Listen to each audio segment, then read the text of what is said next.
विद्वानों की शरण में होगा और उन प्रवचन को सुनकर, उस वाणी को सुनकर यदि वो उसको व्यवहार में उतारेगा तो वो भी जान सकता है, लेकिन तब भी वो विद्वान बन जाएगा। जो व्यक्ति विद्वानों की संगति करता है, वेदों का स्वाध्याय करता है, वो भी विद्वान बन जाता है। तो देखिए इस संसार में हमारे आने का प्रयोजन क्या है? हमारे इस मनुष्य शरीर को धारण करने का मुख्य प्रयोजन क्या है? केवल ईश्वर को जानना, ये हमारी विशेषता है।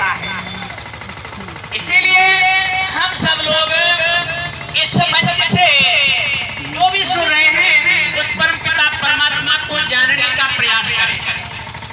मैं आपको थोड़ी सी बात परमात्मा की ओर ले चलता हूँ।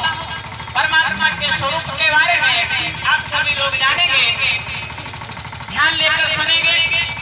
वैसे आप सभी लोगों को मैं राय देता हूँ, आप जब भी कहीं कार्य करने प्रवचन करने जाएं तो मोबाइल में अपने रिकॉर्ड कर लें, नोटबुक पेन लेकर जाएं, नोट करें, उसके बाद उसको सुनकर आप उस पर चिंतन मनन करें और फिर विद्वानों की संगति करें, फिर विद्वानों से शंका समाधान करें। तो इस प्रकार आप यदि करते रहेंगे तो आपको परमात्मा एक दिन अवश्य मिल जाएगा। एक उपनिषद में लिखा है, क्या लिखा है? स्वाध्यायात् योगमासीत्, योगात् स्वाध्यायमामने, स्वाध्याय योग संपत्त्या परमात्मा प्रकाशते। आप स्वाध्याय करें, विद्वानों की बातें को सुने और ग्रंथों को फिर अध्ययन करें, अपने जीवन का चिंतन मनन करें, अध्ययन करें कि हमने अब तक क्या किया और फिर योगाभ्यास करें। इस प्रकार से आप स्वाध्याय और योग करते करते परमात्मा आपके सामने प्रकाशित हो जाएगा। ये छांदोग्य उपनिषद में लिखा है। तो देखिए परमात्मा के बारे में थोड़ा सा प्रकाश डालना चाहता हूँ। उपनिषद की ही बात में क्या कहा गया? इंद्रियेभ्यः परा यत्नः अर्थेभ्यः परम मनः मनसस्तु परा बुद्धिः बुद्धेरात्मा महान परः महता परम अव्यक्तम् अव्यक्तात् पुरुषः परा पुरुषात् परम परिचित सकाष्ठात् परागति। अब आप इसको ध्यान से सुने हिंदी में। ये जो आप देख रहे हैं संसार, मैं पृथ्वी से चलता हूँ। ये जो पार्थिव चीजें हैं, जो पृथ्वी तत्व है संसार में जो दिखाई दे रहा है, इससे सूक्ष्म क्या है? इस श्लोक जो मैंने बोले उस पे नहीं जाऊंगा, मैं एकदम पृथ्वी से चलूंगा। पृथ्वी से सूक्ष्म क्या है? जल है। जल से सूक्ष्म क्या है? अग्नि है। अग्नि से सूक्ष्म क्या है? वायु है। वायु से सूक्ष्म क्या है? ये आकाश है, खाली जगह। आकाश से सूक्ष्म क्या है? अहंकार है। यानी इनकी पंच तन्मात्राएं हैं, यानी जैसे पंच महाभूत बने, शब्द से आकाश, स्पर्श से वायु, रूप से अग्नि, रस से जल और गंध से पृथ्वी। और इनसे भी सूक्ष्म अहंकार है। अहंकार से भी सूक्ष्म महत्त्व है और महत्त्व से भी सूक्ष्म प्रकृति है और प्रकृति से भी सूक्ष्म आत्मा है और आत्मा से भी सूक्ष्म परमात्मा। तो परमात्मा जो है इस श्लोक में कहा गया साकाष्ठ परागति, उससे सूक्ष्म कुछ भी नहीं है इस संसार में, वो सबसे परे है। अर्थात ये संपूर्ण जो ब्रह्मांड है उस परमात्मा के अंदर रखा हुआ है। और ये जो ब्रह्मांड है इसको परमात्मा धारण किए हुए। ये संपूर्ण परमात्मा ब्रह्मांड के ये जो ब्रह्मांड है ये परमात्मा के अंदर रखा हुआ है और संपूर्ण ब्रह्मांड को परमात्मा धारण किए हुए और वो कण कण में व्याप्त है। अब आप इस पर विचार कीजिएगा। अभी हमने आपके सामने शब्द बोले हैं, आप इस पर चिंतन बना करना। और जो हमने पंचमहाभूत बोले, पृथ्वी, जल, अग्नि, वायु, आकाश, आप इन 5 महाभूतों का भी आप इन पर भी विचार करना। एक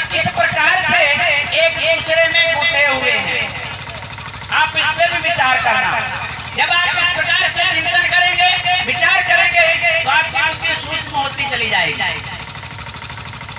आपकी बुद्धि जब सूक्ष्म होगी, आप चिंतन मनन करेंगे तो आप जानेंगे परमात्मा है क्या, कैसा है परमात्मा। क्योंकि हम सभी लोगों को यहाँ समाज में पुराण पंथी बना दिया गया, वेदों की परिपाटी लोगों ने बंद कर दी और केवल पुराणों की परिपाटी चला दी। श्री कृष्ण जी गीता में हम सबको बताते हैं, देखिए क्या कहते हैं। कहते हैं ईश्वराय सर्वभूतानां हृदय से अर्जुन तिष्ठति। हे अर्जुन, जो सब प्राणियों का ईश्वर है वो हृदय देश में ठहरा हुआ है तुम्हारे हृदय से अर्जुन तिष्ठति। भ्रामयन् सर्वभूतानि यन्त्रारूढानि मायया तम एव शरणं गच्छ। हे अर्जुन, तुम उसी परमात्मा की शरण में जाओ। तम एव, तम माने उसी की, एक माने ही, शरणम शरण को गच्छ जाओ। हे अर्जुन, तुम उस परमात्मा की शरण में जाओ जो सर्वव्यापी है, तुम्हारे हृदय में ठहरा हुआ है। तत्प्रसादात् परम शांति, उसके पाने से आपको परम शांति प्राप्त होगी। अचिरेणादि गच्छति। ये देखिए, ये कौन कह रहा है? श्री कृष्ण जी कह रहे हैं, अर्जुन को समझा रहे हैं। और हमारे समाज में क्या पढ़ाया जाता है? हमारे समाज में कुछ और ही पढ़ाया जाता है। ब्रह्मा ने सृष्टि बनाई जिनके 4 मुख हैं, विष्णु जी जिनकी 4 भुजाएं हैं वो पालन कर रहे हैं, शंकर जी जो तपस्या करते थे वो संहार करते हैं। जबकि आप यदि वाल्मीकि रामायण को पढ़ेंगे, आप पुराण को पढ़ेंगे या अन्य पुराणों को पढ़ेंगे या वेद, उपनिषद, आरण्यक, ब्राह्मण ग्रंथ, दर्शन, जो भी ग्रंथ पढ़ेंगे इनको आर्ष ग्रंथ यानी जो ऋषियों के ग्रंथ हैं, क्योंकि वेदों के अलावा बाकी ये ग्रंथ जो हैं वो सब ऋषियों के हैं और वेद परमात्मा की वाणी।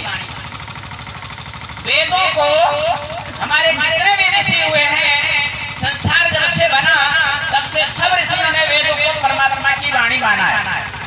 और भागवत पुराण में भी वेदों को परमात्मा की वाणी कहा गया।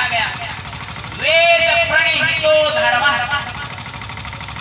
ह्यधर्मात् तद्विपर्ययात् वेदः नारायणः साक्षात्।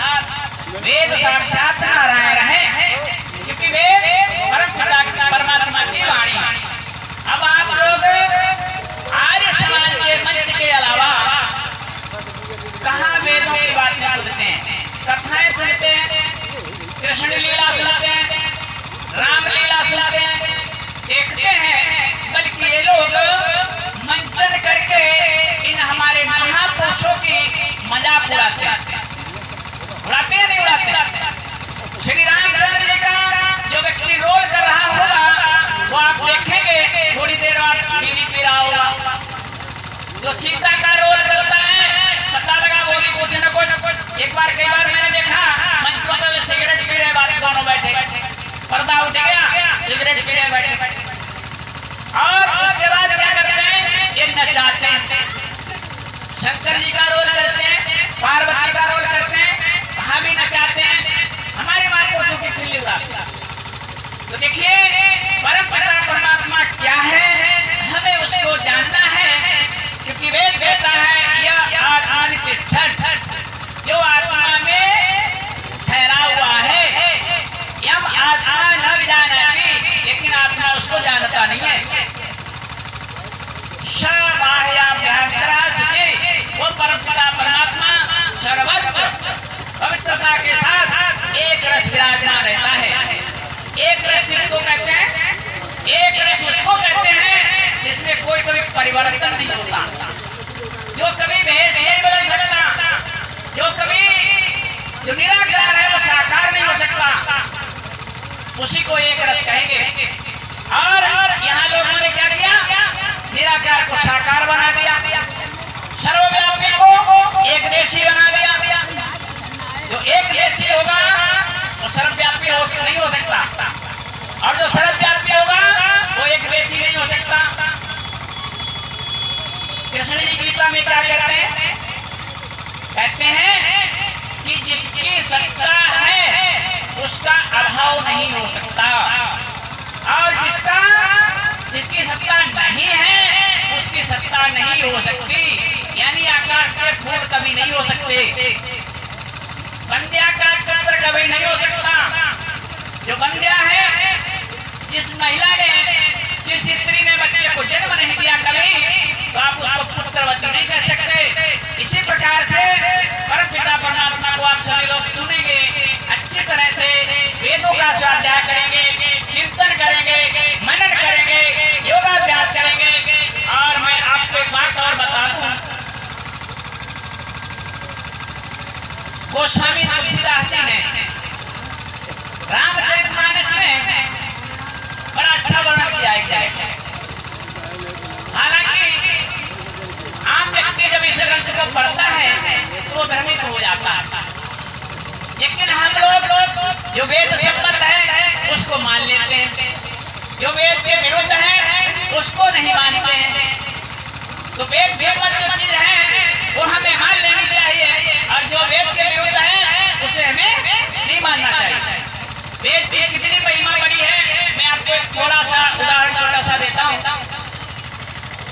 एक बार उपनिषदों में आया है कि ऋषियों का मंडल, यानी कई ऋषि एकत्र हुए, जैसे यहाँ पे विद्वान जन इकट्ठे हुए, आप सभी लोग सुनने के लिए इकट्ठे हुए, तो ऋषियों में चर्चा होने लगी कि वेदों की कितनी महिमा है, वेदों का कितना बड़ा महत्व है हमारे लिए।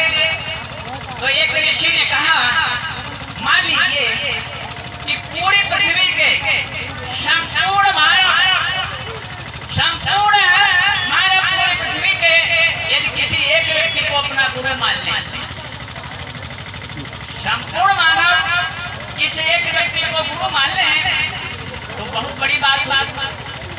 कहते हैं यदि वो व्यक्ति वेद के विरुद्ध बात कहे तो उस व्यक्ति की बात मानने योग्य नहीं है। वेद की बात सर्वोपरि है। क्यों? क्योंकि मानव तो मानव ही है, और वेद परमात्मा की वाणी है। इसका अंतः प्रमाण है वेदों में भी लिखा है परमात्मा की वाणी है, और उपनिषदों में भी लिखा है परमात्मा की वाणी है। हमारे 6 ऋषि हुए, 6 ऋषि जो बड़े दिव्य ऋषि हुए हैं। महर्षि कपिल जिन्होंने सांख्य दर्शन लिखा, महर्षि कणाद जिन्होंने वैशेषिक दर्शन लिखा, महर्षि जैमिनी जिन्होंने मीमांसा दर्शन लिखा, महर्षि गौतम जिन्होंने न्याय दर्शन लिखा, महर्षि पतंजलि जिन्होंने योग दर्शन लिखा, और महर्षि वेदव्यास जिन्होंने वेदांत दर्शन लिखा। इन 6 दर्शनों को आप यदि पढ़ेंगे तो सब ऋषियों ने परमपिता परमात्मा की वाणी वेदों को सिद्ध किया। और वेद क्या है? सनातन है। कई बार लोग भ्रम में पड़ जाते हैं। आज हमारे इतिहास में सब गलत पढ़ाया जाता है। मैंने इतिहास बहुत पढ़ा, मैं IAS का कॉम्पिटिटर रहा हूँ। मैंने एक टॉपिक पर 10 राइटर की बुक्स पढ़ी हैं, और सब गलत है। ज्यादातर वेदों के बारे में गलत है, हमारी उत्पत्ति के बारे में गलत है, हमारे विकास के बारे में गलत है। और हम सब लोग आर्य थे, हम लोगों के आर्यों के बाहर से आने की बात कही गई इतिहास में, जो कि बिल्कुल अनर्गल है। कैसे अनर्गल है? एक शब्द को मैं स्पष्टीकरण दूंगा, आप समझिए ध्यान से। अभी हमारा कलयुग चल रहा है। क्या चल रहा है? कलयुग। और देखो पूरी सृष्टि में 14 मनवंतर होते हैं। कितने मनवंतर होते हैं? 14। और इस समय 7वां मनवंतर चल रहा है। 7वां वैवस्वत मनवंतर। और एक मनवंतर में 71 चतुर्युगी होती है। कितनी चतुर्युगी होती है? 71। और इस समय 28वें चल रहा है। 28वीं चतुर्युगी का कलयुग चल रहा है और एक चतुर्युगी 43,20,000 वर्ष की होती है और चारों को युग है। तो युगों की भी आपको परिमाण बता देता हूँ। 4,32,000 वर्ष का कलयुग होता है, इसका 2 गुना द्वापर होता है, 3 गुना त्रेता होता है और 4 गुना सतयुग होता है। यानी 4,32,000 का गुना हो गया 8,64,000 वर्ष का हो गया द्वापर, 3 गुना त्रेता यानी 12,96,000 वर्ष का हो गया त्रेता और 4 गुना सतयुग अर्थात 17,28,000 वर्ष का सतयुग हो गया। और चारों को यदि हम मिला लें यानी चतुर्युगी जिसको कहते हैं वो 43,20,000 वर्ष का हो गया और ऐसे 71 चतुर्युगी मिलकर एक मनवंतर बनता है। इस वैवस्वत मनवंतर यानी जो 7वां मनवंतर चल रहा है, जब 7 मनवंतर पूरे हो जाएंगे तो हमारी सृष्टि का, हमारे संसार का आधा समय व्यतीत हो जाएगा। तब आधा समय व्यतीत होगा। अब आपको बताएं श्री रामचंद्र जी हमारे कौन से त्रेता में हुए हैं? त्रेता युगे चतुर्विंशे रावण तपसा क्षया। त्रेता युगे चतुर्विंशे यानी 24वें त्रेता युग में श्री रामचंद्र जी हुए, 24वें और इस समय चल रहा है 28वीं चतुर्युगी चल रही है। अब आप उसकी गणना कर रहे हैं तो 24वें त्रेता के अंत में आप अंत में मान लीजिए श्री रामचंद्र जी को। उसके बाद त्रेता के बाद द्वापर कलयुग, ये 24वें के हो गए। फिर 25वां तो 25वीं पूरी चतुर्युगी, 26वीं पूरी चतुर्युगी 43,20,000 वर्ष, फिर 27वीं पूरी चतुर्युगी 43,20,000 वर्ष। अब 28वीं चतुर्युगी का सतयुग बीत गया, त्रेता बीत गया, द्वापर बीत गया और कलयुग को 5,126वां वर्ष चल रहा है कलयुग का। अब आप इसको कैलकुलेशन कर लेना, 1,81,49,100 कुछ वर्ष निकलेगा समय श्री रामचंद्र जी के हुए जो जिस त्रेता में हुए। आपने 1,81,49,100 कुछ वर्ष आएगा। श्री रामचंद्र जी इतना समय उनको हुए हो गया और इतिहासकार क्या बताते हैं? इतिहासकार कहते हैं हड़प्पा सभ्यता कहते हैं लगभग 3800 ईसा पूर्व, 4000 या 3800 ईसा पूर्व से लेकर 1800 1700 ईसा पूर्व तक इनका समय है। और कहते हैं ईसा पूर्व 17वीं या 18वीं शताब्दी में आर्यों ने मध्य एशिया से भारत पर आक्रमण किया और हड़प्पा सभ्यता की जो नगर सभ्यता थी उसको नष्ट कर दिया। ये हमारे इतिहास में पढ़ाया जाता है। अब आप विचार कीजिए श्री रामचंद्र जी को हुए 1,81,50,100 कुछ वर्ष हुए, तो आप बताइए। और जबकि वाल्मीकि रामायण में आप जगह जगह वर्णन पाएंगे श्री रामचंद्र जी को आर्य कहा गया, लक्ष्मण जी को आर्य कहा गया, माता कौशल्या को आर्य कहा गया, सुमंत जी को आर्य कहा गया। आप वाल्मीकि रामायण पढ़कर देखिए। अब बताइए कहाँ करोड़ों वर्ष इतना समय तो श्री रामचंद्र जी को हो गया। और इसको प्रमाणित मैं इसलिए मानता हूँ, आपको याद होगा अभी पीछे सोनिया गांधी ने सेतुबंध रामेश्वर पुल तोड़वाने की योजना बनाई थी, तो हमारे देश के लोगों ने वहां जाके विरोध किया था। हजारों गाड़ियां गई थी। मैं उस समय दिल्ली में पढ़ रहा था। हजारों गाड़ियां गई थी, उस पुल को मना किया था, इसको नहीं तोड़ने देंगे सेतुबंध रामेश्वरम को। और तब हमारे देश के आर्कियोलॉजिस्ट लोगों ने ये बताया था कि ये जो पुल है ये लगभग 150 से 125 से 150 करोड़ वर्ष पुराना है। इससे भी ज्यादा पुराना है, यानी 150 करोड़ वर्ष से भी पुराना है। तो आप बताइए इतिहासकार हमें क्या पढ़ाते हैं और ये सब क्यों किया गया? आप सभी लोग ध्यान दें। हमारे देश में आज हमारा देश का अस्तित्व खतरे में चल रहा है। क्यों चल रहा है? क्यों? हमारे यहाँ फूट डाली जा रही है कि आर्य बाहर से आए, ये अंग्रेजों ने लिखवाया।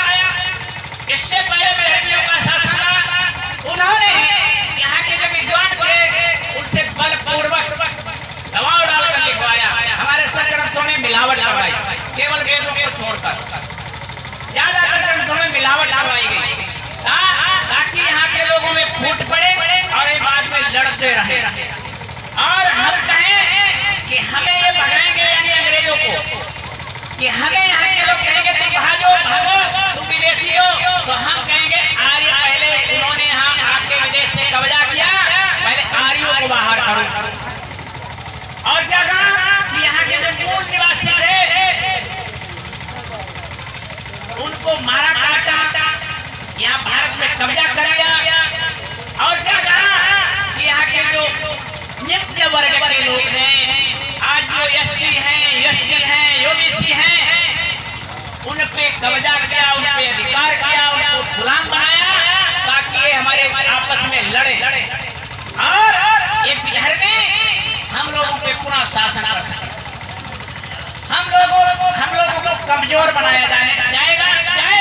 इसलिए हमारे ग्रंथों में, हमारे इतिहास में मिलावट की गई।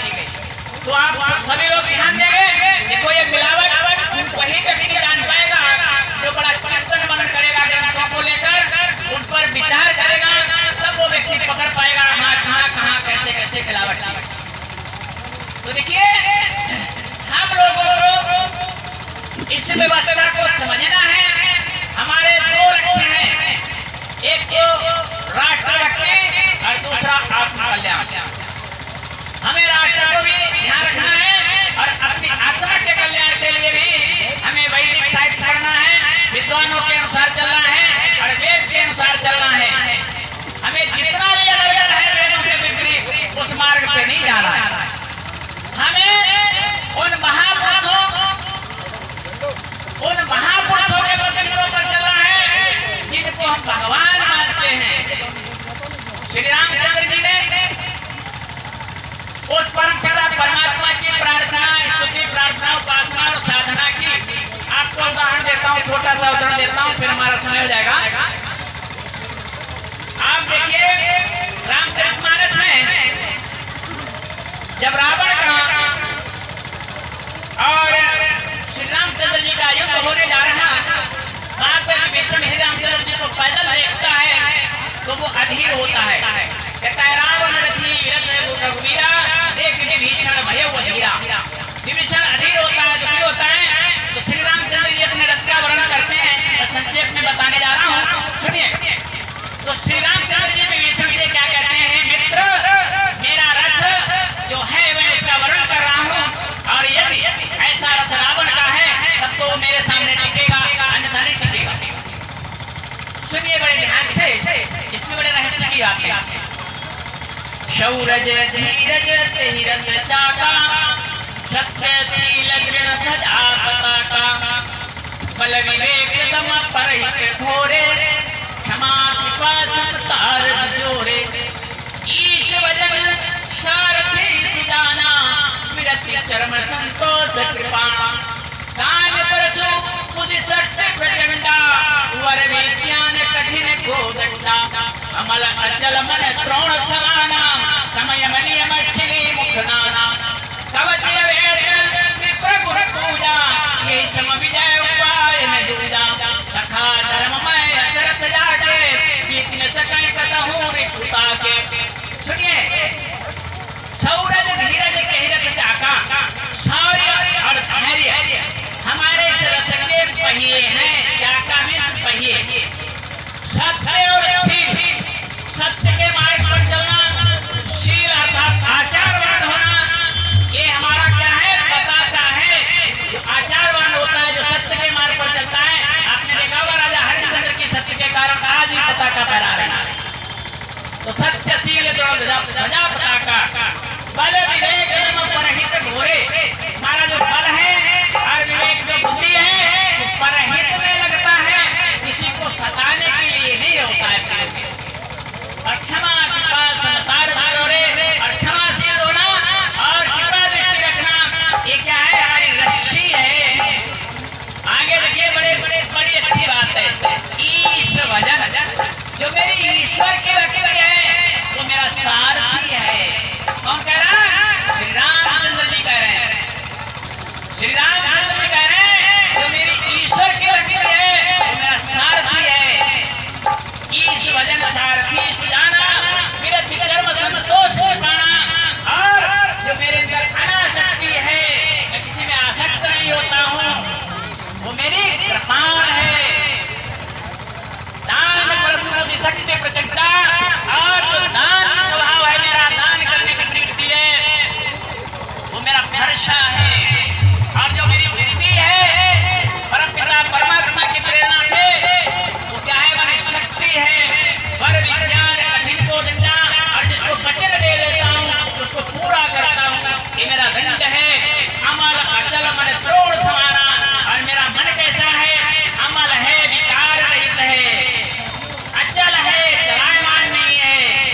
और त्रोड़ समाना, त्रोड़ कहते हैं तरकस को, जिसमें बांध रखे जाते हैं, तरकस की तरह है मेरा मन, जिसमें क्या रखे होते हैं, यम और नियम रूपी बांध रखे रहते हैं।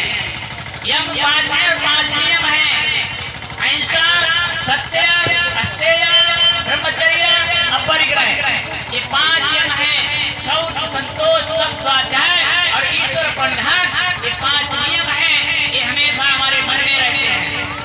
समय में मुस्लिम मुखनाना, कवच अभेद प्रभु पूजा, और जो विद्वान हैं और जो गुरु हैं उनका मैं आदर सत्कार करता हूँ, उनकी पूजा करता हूँ। ये हमारा अभेद कवच है। जो विद्वान का सत्कार करता है, उनकी संगति करता है, उसको अभेद कवच मिलता है ज्ञान विज्ञान के द्वारा। कहते हैं यदि रावण ऐसा है तो हमारे सामने टिकेगा, नहीं तो नहीं टिकेगा। वहां पर विचार करिए, परमात्मा कभी यम नियम का पालन नहीं करता है, क्योंकि वो नित्य पवित्र एक रस रहता है। तो श्री रामचंद्र जी हमारे महापुरुष थे, हमारे आदर्श थे। हम लोग नारा लगाते हैं, लेकिन परम पिता परमात्मा सारे ब्रह्मांड को बनाता है और बनाने के बाद उसको धारण भी करता है, इसीलिए उसको अंतर्यामी कहते हैं। सारे ब्रह्मांड को बना के धारण किए हुए आप सभी लोगों के सामने हमने थोड़ी सी बातें रखी, आप सभी लोगों ने मन लगा के सुना, और आशा करता हूँ आप इस मंच से जो ज्ञान विज्ञान लेकर जाएंगे, अपने जीवन में उन्नति करेंगे, अपने जीवन को सार्थक बनाएंगे। इसी के साथ सभी लोगों को शुभकामनाएं देते हुए अपनी वाणी को विराम दे रहा हूँ।